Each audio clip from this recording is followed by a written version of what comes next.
Crochet linen stitch is like magic for hand-dyed yarn. It's a magical thing.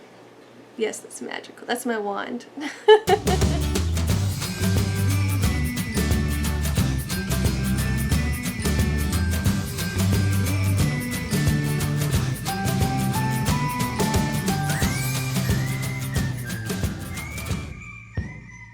Hello and welcome to Mandobug Crafts, episode 109. What's up everybody? My name's Amanda, but you may know me on the internet as Mandobug, and this is my crafty podcast where I hopefully inspire you on your making journey as I share mine. In this video today I've got knitting, crocheting, and spinning, and then at the end I'll talk about my Christmas and share some of the tools that I'm using to plan my new year. Everything will be linked in the description box below, including timestamps for the different segments of this video if you want to skip around.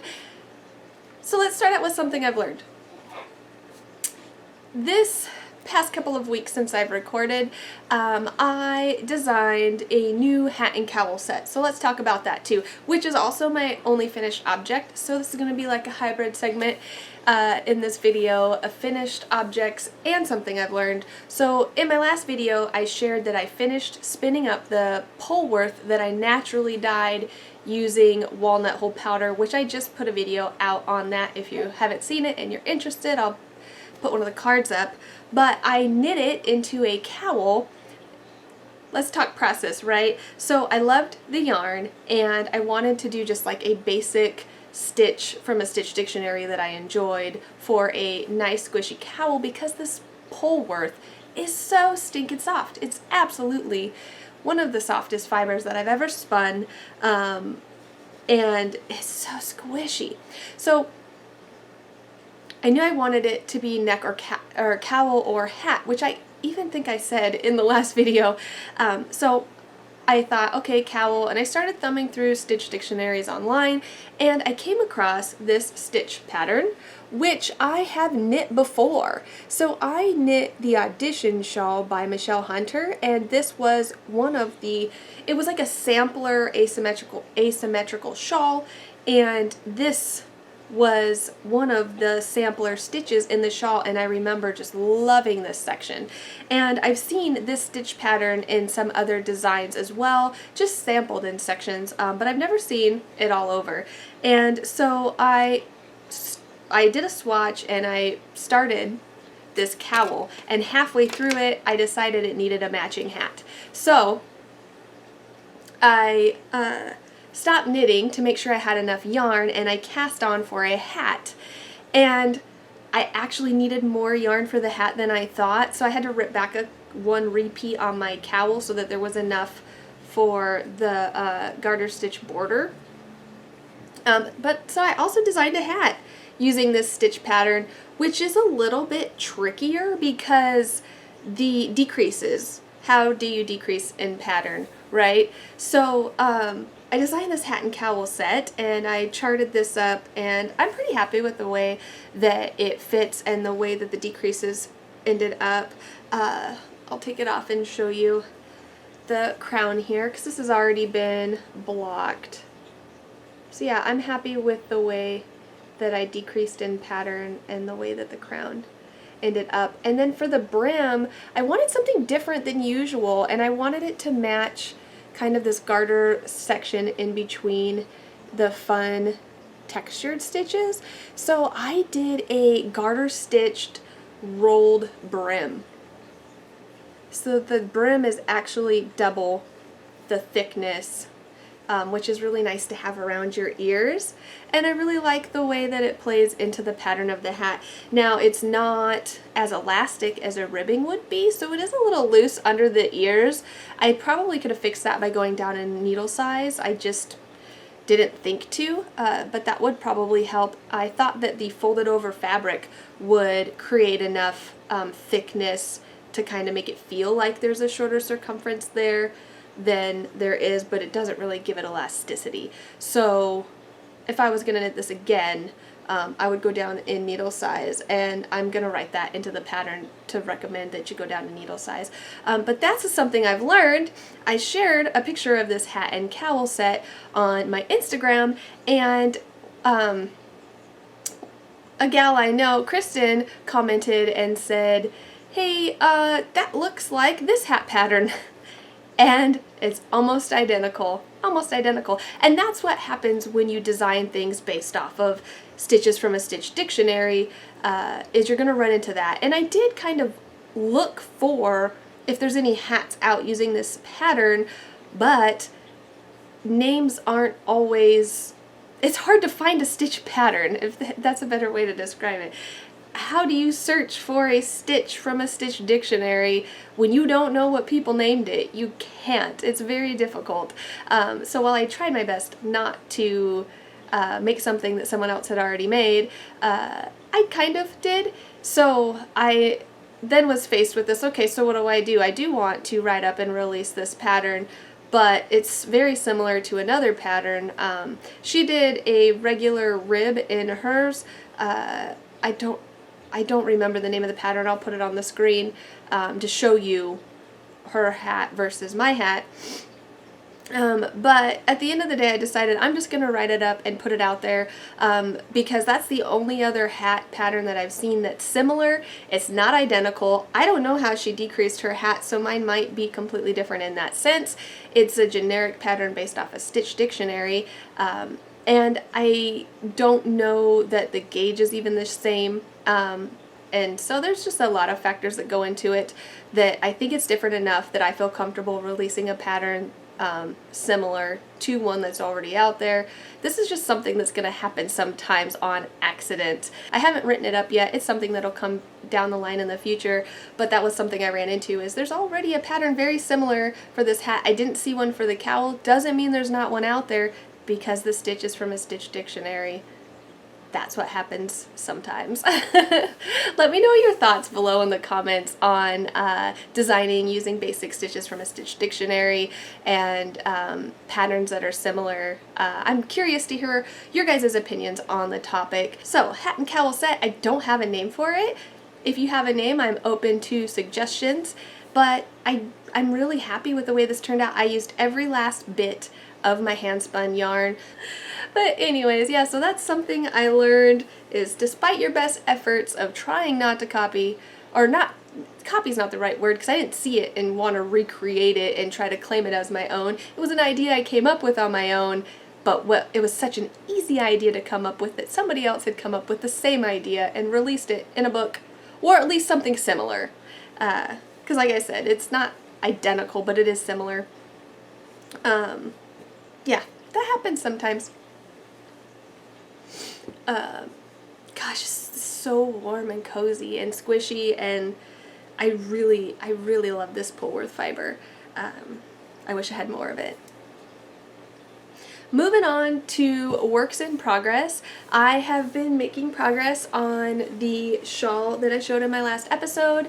This was an original design that I completed and I'm remaking because I'm going to make some changes, and also I need to make sure I have enough yarn to make those changes. And this is how far I've gotten. You can see my dangling mushroom progress keeper there since I last showed this off on the podcast. I'm using 2 hanks of Schmutzerella Yarns, one on her Dude base, the Freelance Bio Exorcist, which is the white speckled yarn. And then the brown yarn is on her Spectacular base. It's called Turn This Stupid Fat Rat Yellow, which I did research. It is a Harry Potter quote. Yeah, pretty sure quote. Definitely inspiration. So just making my way down the shawl and about to get to the point where I can make the changes in the border. So this is just a nice mindless project because it's mostly double crochet stitches with a basic shawl shape. So, oh, I was going to share that I came up with a name. I've decided to name this shawl 2 Ways to Make It Right because the shape is a right triangle, and you make the right triangle by working it 2 different ways. It's worked from corner to long edge to start, and then once you start your border, you go all the way around the bottom here. So you're making a right triangle, working it 2 different ways. So, 2 ways to make it right. I've got plans to release it in a couple months. I'm trying to give myself a little bit more leeway this year with designing timelines. That's what I was going for, designing timelines. So yeah, I've been working on that. I also have been working on another old design that was never released. This one also has a name now, but it's a very generic name. This one is going to be called the Corner to Corner Linen Cowl because it is worked from corner to corner in linen stitch. I know, boring but descriptive.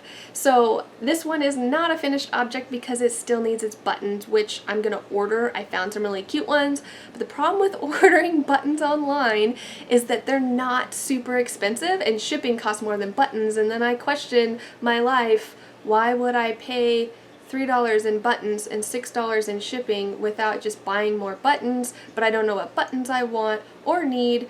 So I've held off on that order for now, but I found some really cute, is it abalone shell? Is that what it's, I don't know if that's what it's called, but that's what's coming to mind. Let me show you my other samples of this pattern. I had to remake this pattern as well because I made it so long ago. I wanted to make sure that my notes were accurate when I was writing up the pattern. I also remember not taking notes on how much yarn I used, or even how many stitches it's just sometimes when you're revisiting something, it's better just to remake it again, especially if it's a small project like this. So I made this sample using Cattails yarn, which I'm looking, oh, I dropped the ball band. The original sample, I used this exact yarn, so I got another hank of it because I really, really needed an excuse to buy and work with this colorway. This is aluminum Christmas trees, and I think it's just such a gorgeous colorway, and it works up so nicely in this crochet linen stitch, especially the corner to corner linen stitch. I think it shows off variegated and hand-dyed yarns so well. I have plans to make more designs using the corner to corner linen stitch because of how well it works up in hand-dyed yarns, but this is where I'm starting.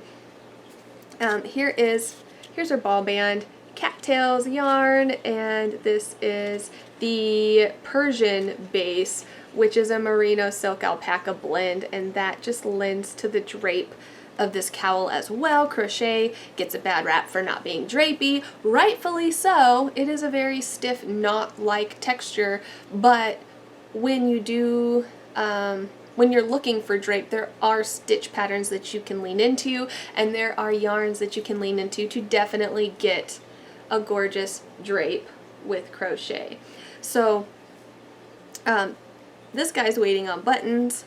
This is the old sample, which I've showed off in previous episodes of the podcast. I just know that they came out probably years ago. I don't remember off the top of my head.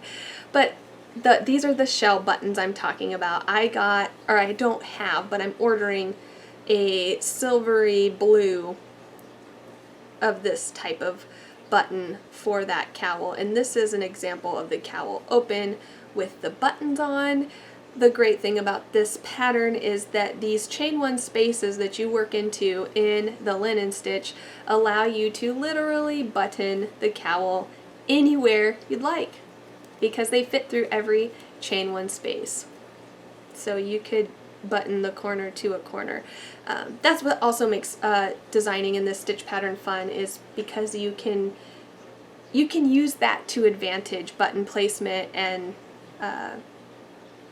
the fact that you can button through any chain one space. So I typically button it like this. This is another sample that I made. This yarn was thicker. Oh, let's talk about this yarn because I forgot. This is Cattails yarn in her Persian base, the merino alpaca silk, but it's in the snowballs colorway. Again, another hand-dyed variegated yarn that I didn't like the way this yarn worked up in any other stitch, but gosh, is it gorgeous in this linen stitch.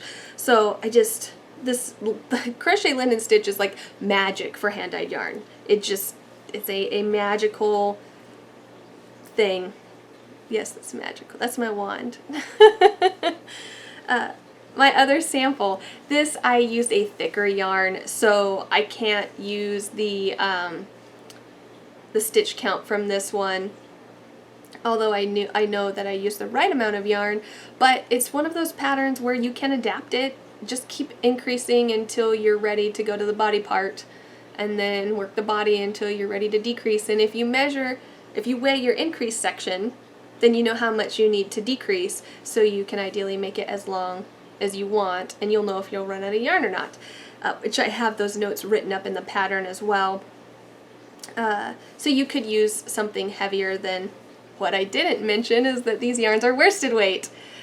My goodness. Worsted weight, this one was more like a bulky weight, or a heavy worsted bulky weight. So the gauge is a little bit different, but this is how the cowl looks buttoned up. This is how it looks on. Now this is 100% wool base. It's Schmutzerella Yarns in a mystery colorway because I didn't have the ball band, but I can tell from feel that it's 100% merino or wool,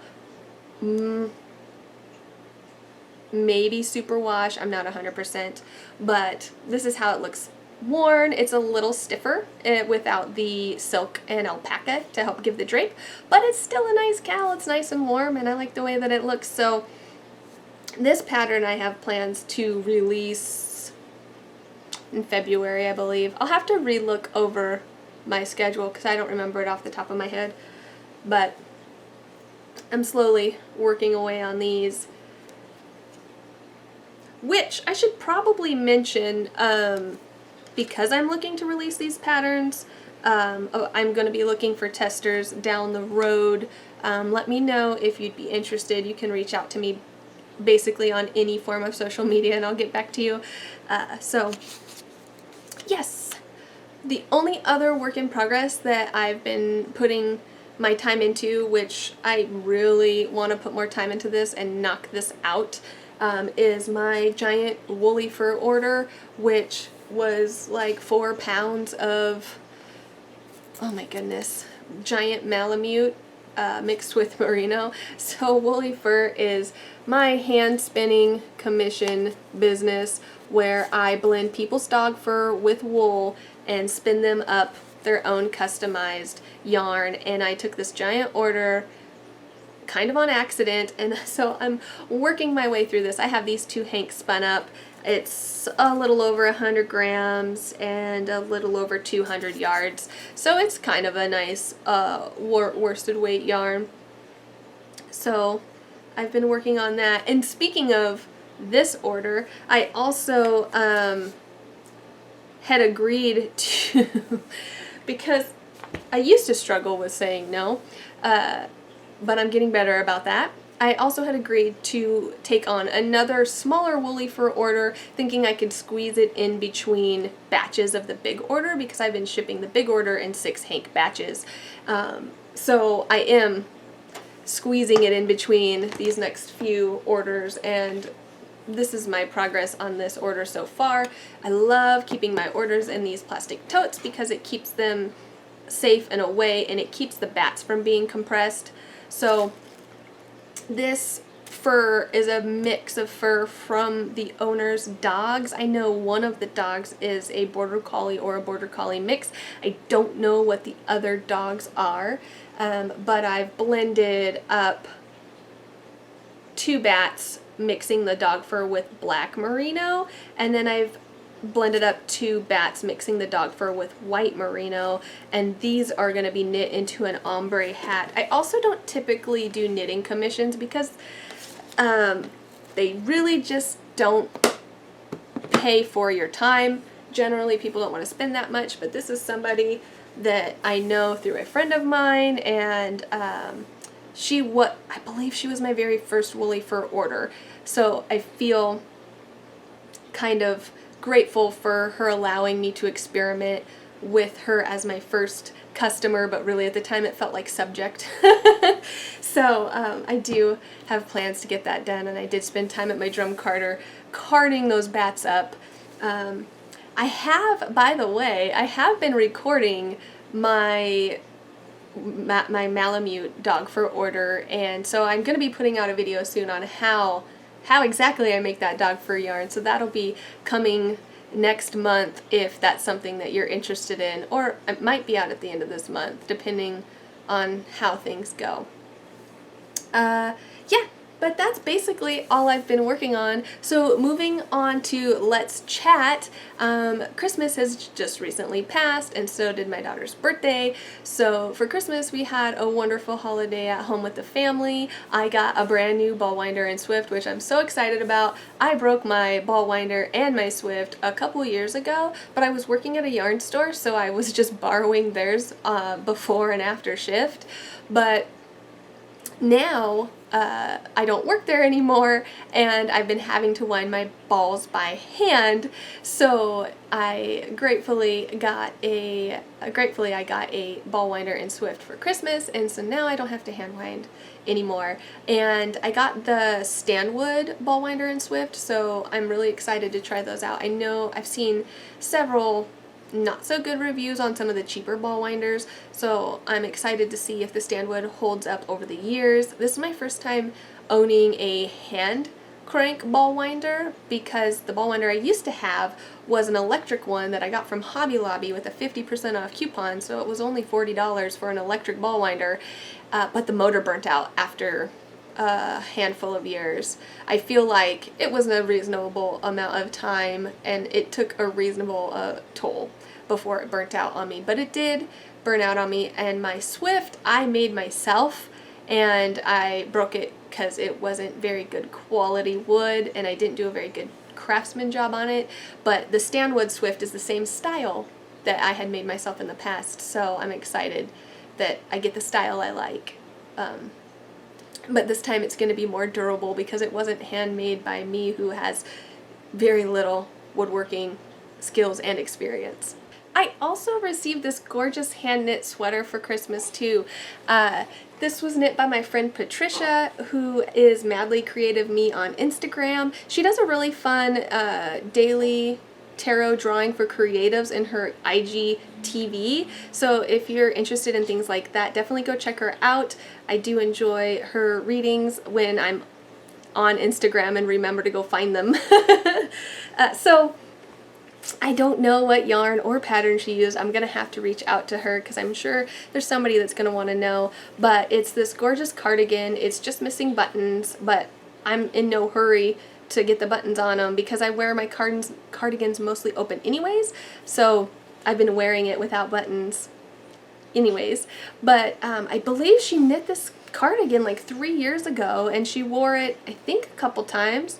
She might not have worn it at all, but I know that she reached out to me and said, you know, I just don't love the way that it fits me. I thought about ripping it out, but then I also thought about gifting it to someone who would love it and wear it. And I said, send it to me. If it's my size, I would love to have it. And it fits. It fits, and it's gorgeous. I'll try to stand up and show it to you. It's got these gorgeous cables here around the yoke, and then this gorgeous fade. Look at how pretty this fade is. And it's nice and long, the way that I like my cardigans to go nice and long. It might not be the most flattering for my body type, but I love the way that it fits. So it's really hard to show this cardigan off on the camera because can't go any further back than my couch, and you can't see behind my couch, so I will just try to do this. But yeah, I've been wearing this cardigan and loving this cardigan, and how lucky that it was my size. It's just gorgeous. She did a gorgeous job knitting it, and this yarn is wonderful. The feel, the fit, the colors, it's right up my alley. It's very wearable colorways. So, and the fading is just gorgeous. I don't have a faded sweater. I've always wanted to knit one, and now I have one. So, yes, I love this sweater that Patricia sent. The cuffs are tubular cast on, so they're not, I love that detail, and sleeves, it's seamed, so there's a lot of structure. I love this sweater. So I did want to share that as well. This is a good one. So that was my Christmas, and then Emily's birthday was 5 days after Christmas, so we had a great time celebrating that with her. I kind of feel bad because she wanted friends at her birthday party, and that's just not an option this year. So next year I'm gonna have to make sure I throw her a big party with friends to make up for this year. And then the other thing I was going to talk about is it is now the new year. It's January 2021, and it's a good time to reflect on your year when the new year starts. It's silly, you know, new year, new me, when all that really happened was a couple hours past and now it's 2021. It's not that big of a deal, but it is a good reminder if you're looking to plan anything for the rest of the year.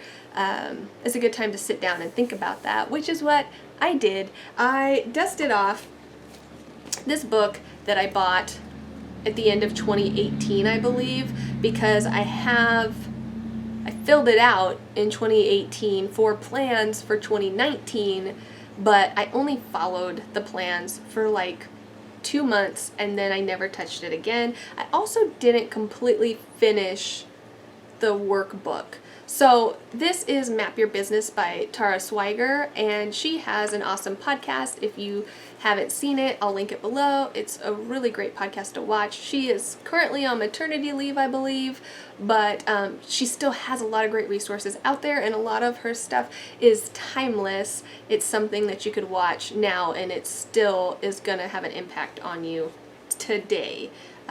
So this book is like a workbook for, as you guessed it, how to map your business, and it is literally map. She goes through how to create a map for your business, but it's really a way to not think about things as a checklist. So that's what stopped me last time I followed this book, is I got time to make the map. I made the map with my kids, but I didn't enjoy having a drawn map with we made like a Candyland path, and there were like milestone markers along the way to show your progress. I didn't enjoy that format. So this year I've decided to use checklists. It's much more visually boring, but it's more satisfying for me to go through and click those little check boxes, because Google Documents has like little check boxes now, and you can even set it up so that when a box is checked, it scratches out the line and grays it out. So I'll link the tutorial for that below too, because that was really cool. I didn't know you could do that. So I've turned this book into several Google Documents that basically helped me get clear on my goals for the year, and then break it down into what's going to be accomplished in each quarter, and then it breaks down into what's going to be accomplished in each month, and then from there you can plan your weeks and then your days, leaving wiggle room time. But it really helps you get clear and make decisions that track you for longer term goals. So if you're someone who's not organized or doesn't really feel comfortable planning things, this is a great resource. I am not one who is typically super organized, and I rarely give myself time to plan. So sitting down and using this book and planning everything out was very, very helpful. I can now see, like, especially when I got down to like my goals for a month, my monthly goals were reasonable, but how I distributed them into my weeks was not reasonable at all. And when I was looking at what I expected to accomplish in a week, I would have these like heavy loaded weeks, especially at the first week of the month, and then these weeks with almost nothing in them. And so I think that for me, sometimes I tend to overload myself and burn out and then crash. And when I crash, I don't touch anything for several days. So being able to look at my poor planning on the fly has been a really nice wake-up call to be like, no, sitting down once a week to kind of rearrange and assess and plan time for planning is extremely important in being able to achieve the goals that you want to achieve. So I highly recommend this resource. The other thing that I've been using are these cool little notepads. I'll pull one.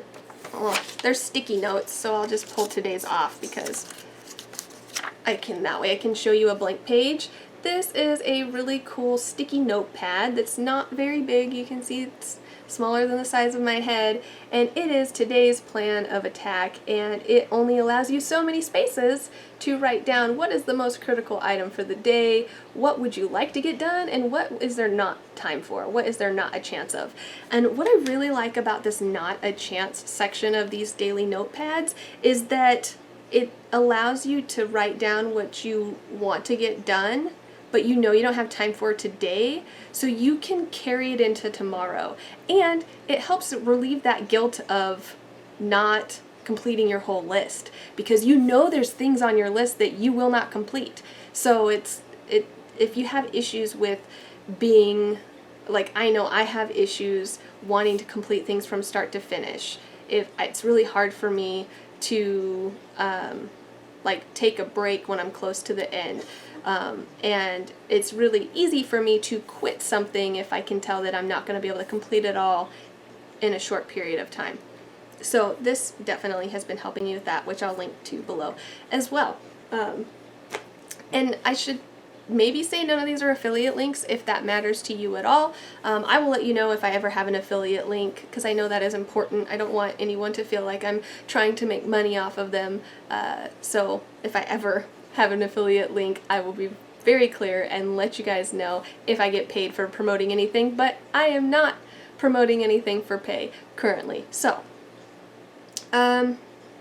that's all I have for this video today. I hope you guys enjoyed it. If you did, give it a like. Let me know down below what you did or didn't like, and I will see you guys next time. Happy crafting! Bye!